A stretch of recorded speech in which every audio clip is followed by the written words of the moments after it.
আসসালামু আলাইকুম রাহমাতুল্লাহি ওয়া বারাকাতুহু।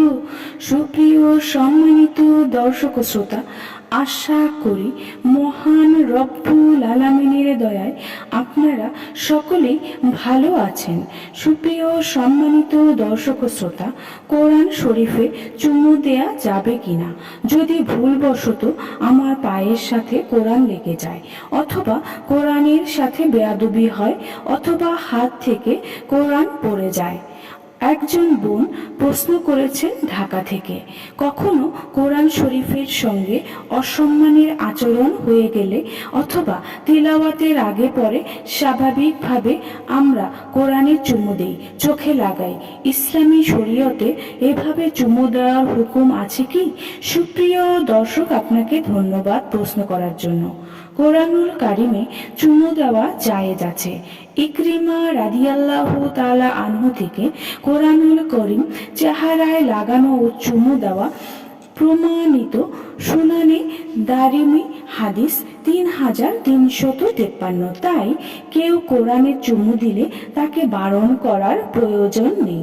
আর দুর্ভাগ্যবশত কখনো পায়ের সাথে লেগে গেলে অবশ্যই মহান আল্লাহর কাছে ক্ষমা প্রার্থনা করতে হবে এবং কোরআনে চুমু দিতে হবে।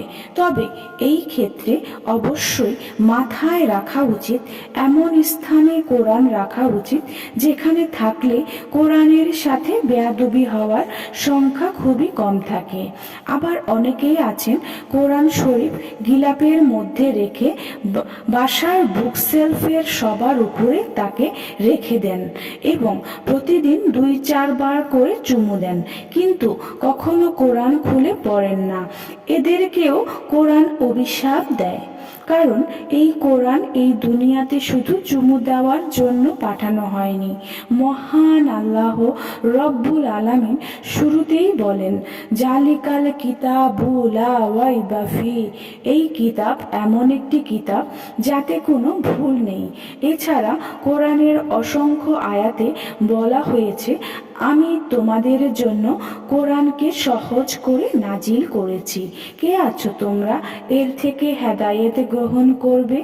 মহান আল্লাহ এই সকল কথার মূল উদ্দেশ্য ছিল রাসূল পাক সাল্লাল্লাহু আলাইহি ওয়াসাল্লামের উপর নাজিলকৃত আসমানি গ্রন্থ দ্বারা মানুষ হেদায়েতের বাণী শুনবে, জানবে, বুঝবে, মানবে, ব্যক্তিগত জীবনকে আলোকিত করবে। কিন্তু দুর্ভাগ্যজনক হলেও সত্য, আজকে যদি বাংলাদেশের কোথাও কেউ বলে কোরআন শরীফ পুড়িয়ে দেওয়া হয়েছে, কেউ কোরআনের সাথে বেয়াদবি করেছে, কোরআনে পা দিয়েছে, তাহলে সবাই গিয়ে দাঙ্গা হাঙ্গামা শুরু করে দিবে। কিন্তু দুঃখজনক হলেও সত্যি, যদি আপনি মসজিদে দাঁড়িয়ে কোরআনের 2টি আয়াত তেলাওয়াত করে সবাইকে ডাকেন, আসুন আজ থেকে আমরা এই আমলগুলো শক্ত করে আঁকড়ে ধরি।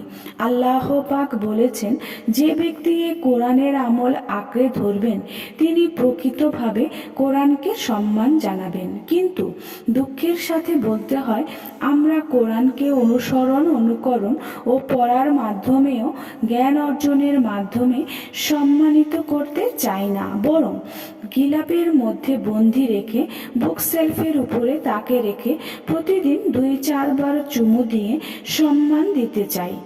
আল্লাহ রব্বুল আলামিন আমাদের প্রত্যেকটি বান্দাকে সহিহ বুঝ দান করুন।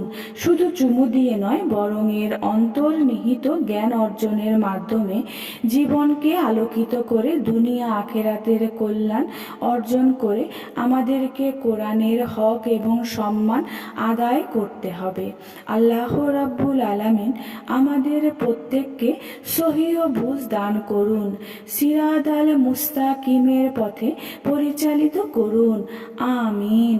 সুপ্রিয় সম্মানিত দর্শক ও শ্রোতা, আশা করি ভিডিওটি ভালো লেগেছে। ভিডিওটি যদি ভালো লেগে থাকে অবশ্যই চ্যানেলটি সাবস্ক্রাইব করবেন, লাইক করবেন, কমেন্ট করবেন এবং বেশি বেশি শেয়ার করে দিবেন। সবাই ভালো থাকবেন। আল্লাহ হাফেজ।